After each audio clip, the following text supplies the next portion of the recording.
যে দেখুন, যখন পুকুরগুলো শুকিয়ে, পুকুরের তলা শুকিয়ে কাঠ হয়ে যায়, নদী শুকিয়ে নদীর তলদেশ ফেটে চৌচির, তখন দেখেন নদীতে পানি নেই, পুকুরে পানি নেই, টিউবওয়েলে পানির লেয়ার নেই, ডিপ টিউবওয়েল পর্যন্ত ফেল মারছে, তখন মাটি থেকে 100 ফুট উপরে ডাব গাছের উপরে মধ্যে কি ডাবে মিষ্টি পানি কে দিল?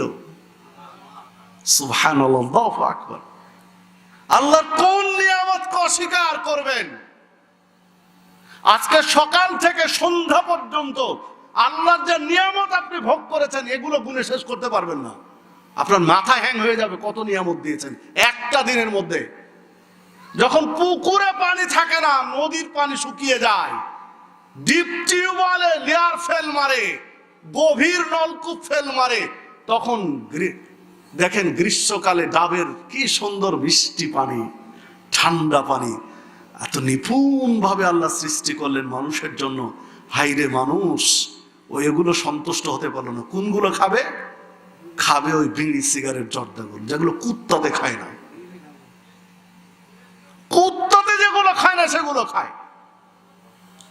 হাজী সাহেব বিয়ের বাড়িতে দাওয়াত দিয়েছে, ছেলে বা মেয়ের বিয়ে দাওয়াত দিয়েছে এলাকার মানুষকে, খাওয়ালো গরুর গোস্ত, খাওয়ালো খাসির গোস্ত, খাওয়ালো মুরগির রোস্ট, খাওয়ালো ডিমের ভুনা, খাওয়ালো পোলাও কুরমা, কত কিছু। খাওয়া শেষ, তখন আবার বলছে, হাজী সাহেব পানের ব্যবস্থা রাখেননি? মানে জর্দা দিয়ে 1 খিলি পান না খেলে ওর পেট ভরবে না। কোথায় গিয়ে দাঁড়িয়েছেন একটু চিন্তা করেন। আরে বাবা, মুসলিমরা কোথায়? আমি বলেছি রুচির বিকৃতি ঘটে কি করে? আমি 50 টাকা দিয়ে একটা চকলেট কিনে চুষে যদি আপনাকে দেই, তো আপনি আমাকে মেন্টাল বলবেন। 50 টাকার একটা চকলেট একবার চুষে যদি আপনাকে দেই যে ভাই নেন, এটা গিফট, এটা হাদিয়া, তো আপনি আমাকে বলবেন যে মেন্টাল, আমার স্ক্রু ঢিল, আমি বেহায়া, আমি বেয়াদব। কেন? আপনাকে চকলেটটা চুষে দিয়েছি।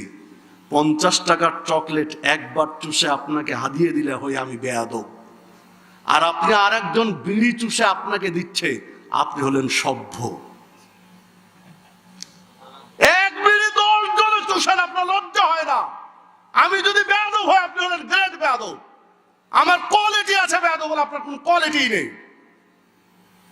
যারা বিড়ি খোর, জর্দাখোর, গোলখোর, এদের মতো বেহায়া, এদের মতো নির্লজ্জ পৃথিবীতে আর মুসলিমদের মধ্যে নেই। আপনি প্রমাণ করেন, আমি আপনাকে প্রমাণ করে দিচ্ছি। বিড়িখোর বিড়ি টানতে টানতে বাথরুমে বসে বিড়ি খায়, খায় না? টয়লেটে পায়খানা করে আর খায়, কায় পায়খানা আর খায়, বলে তো মানুষ। ওকে মানুষের মধ্যে ফেললে ভুল হবে, ওকে মানুষের কোয়ালিটিতে ফেলা যায় না। খায় আর পায়খানা গরুতে, খায় পায়খানা করে ছাগলে, খায় পায়খানা করে কুকুরে, একজন মানুষ করে। আপনি আশরাফুল মাখলুকাত দাবি করেন, সে স্বভাব থাকতে হবে না? রুচির বিকৃতি ঘটবে, রাসূল সাল্লাল্লাহু আলাইহি ওয়াসাল্লাম বলেছেন। কুত্তার মতো স্বভাব হয়ে গেছে মানুষের। আপনি বলবেন মানুষকে এত নিচু করছি কেন, আমাকে দোষ দিচ্ছেন কেন? আল্লাহ রাব্বুল আলামিন 1500 বছর আগে বলেছেন, ওয়ালাকাদ যারানা লিজাহান্নামা কাসীরাম মিনাল জিন্নি ওয়াল ইনস লাহুম কুলুবুন লা ইয়াফকাহুনা বিহা। আমি অধিকাংশ মানুষ এবং জিনকে সৃষ্টি করেছি জাহান্নামের জবাব দেওয়ার জন্য। কেন? লাহুম কুলুবুন লা ইয়াফকাহুনা বিহা, আমি তাদের কলব দিয়েছি, কলব দিয়ে সে ভাবে না। আলাহুম আয়ুনুন লা ইউবসিরুনা বিহা, চোখ দিয়েছি, চোখ দিয়ে দেখে না। আলাহুম আযানুন লা ইয়াসমাউনা বিহা, কান দিয়েছি, কান দিয়ে শুনে না। উলাইকা কাল আনাম, এরা হচ্ছে চতুষ্পদ জন্তু, বালহুম আযাল, বরং তার চেয়ে খারাপ। আমি তো কুকুর শুকুর পর্যন্ত নিয়ে গেলাম, আল্লাহ তার চেয়েও খারাপ বলেছেন। আপনি কেন কল দিয়ে ভাবছেন না? কেন আপনি হৃদয় দিয়ে ভাবছেন না যে যে খাবার খেতে হয় বাথরুমে বসে, ওটা মানুষের খাবার হতে পারে না? মুসলিম তো দূরের কথা, একজন অমুসলিম, একজন ইহুদি, একজন খ্রিস্টানও যদি ভাবে যে আমি মানুষ, তাহলে বিড়ি খেতে পারে না। একজন হিন্দু বিড়ি খেতে পারে না যদি মনে করে যে আমি মানুষ। মানুষের খাবার হতে পারে না এটা। অমুসলিমরা সুন্দর করে একদম প্যাকেট করে দিয়েছে, মুসলিম খাও, মজা করো, খাও, 1 বিড়ি 10 জনে টানো আর সভ্য হও। যারা নোংরামি করবে এরাই নাকি সভ্য। আপনি হিসাব করেন কোথায় গিয়ে দাঁড়িয়েছেন। যুব সমাজের সভ্যতা কি? ছেঁড়া প্যান্ট পরতে হবে, ছেঁড়া প্যান্ট প্যান্ট পরা নাকি সভ্যতা। সব বিবেক প্রতিবন্ধী, বিবেক প্রতিবন্ধীতে রূপ নিয়েছি। 10 বছর 20 বছর আগে বাজারে গিয়ে দোকানদারের কাছে গিয়ে যদি দেখে যে প্যান্ট একটু ফাটা আছে, যদি দোকানদার বলে এই প্যান্টের দাম 1000 টাকা, দাও তোমার কাছে 200 টাকা কম নিব ফাটার কারণে, তো বলবে আরে বাবা 200 টাকা আরো 200 বেশি নিলেন, ভালোটা নিব, ফাটা প্যান্ট নেবো। আর এখন যুবক দোকানে গিয়ে ফাটা প্যান্ট খুঁজে, ফাটাটার নাকি দাম বেশি, উরু বেরিয়ে থাকবে, হাঁটু বেরিয়ে থাকবে, এটার নাকি দাম বেশি। ও যুবক, ছেঁড়া প্যান্ট পরা যদি সভ্যতা হয়, আগামীকালকে ফকিরদেরকে স্যালুট জানাও। ফকিরের আগে থেকে সভ্য, তুমি কেবল 20 বছর আগে সভ্যতা শিখেছো যে ছেঁড়া প্যান্ট পরা সভ্যতা, আর ফকির মিসকিন বহু আগে থেকে ছেঁড়া প্যান্ট পরে, ওরা আগে থেকে সভ্য, ওরাই আধুনিক। তুমি পরে শিখলে ওদের কাছে, ওদেরকে গুরু মানো কাল থেকে। যারা বাস্তবায়ন সেটাই বলতেছে।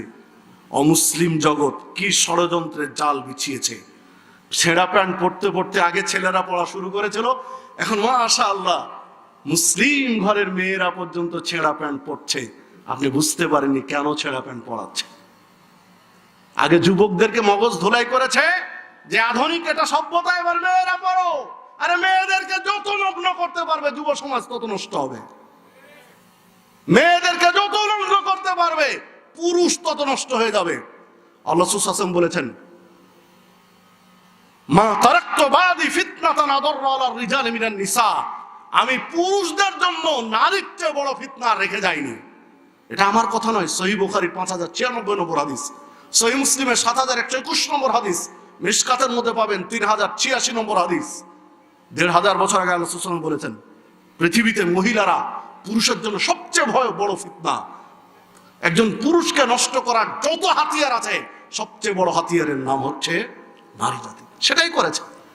কাউকে খাইয়েছে সুদ, কাউকে খাইয়েছে মদ, আর কাউকে নারী দিয়ে একদম মুসলিম সমাজকে একদম ছিন্ন ভিন্ন করে দিয়েছে।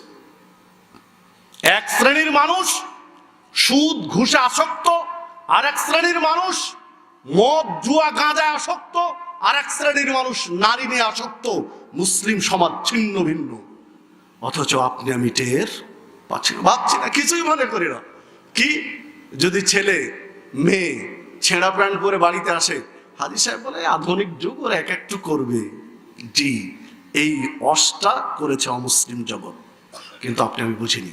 কোরআন এবং সুন্নাহ যেগুলো নিষেধ করেছে সেগুলো অমুসলিমরা একদম রিফাইন করে, সুন্দর করে মডিফাই করে আপনারা আমার কাছে তুলে ধরেছে। আপনি আমি গোগ্রাসে গিলছি। আসুন সময় থাকতে সতর্ক হই, সময় থাকতে সাবধান হই। যদি সাবধান না হন, আগামী দিন খুব করুণ অবস্থা, আপনার আমার জন্য ভয়ঙ্কর অবস্থা বিরাজ করছে।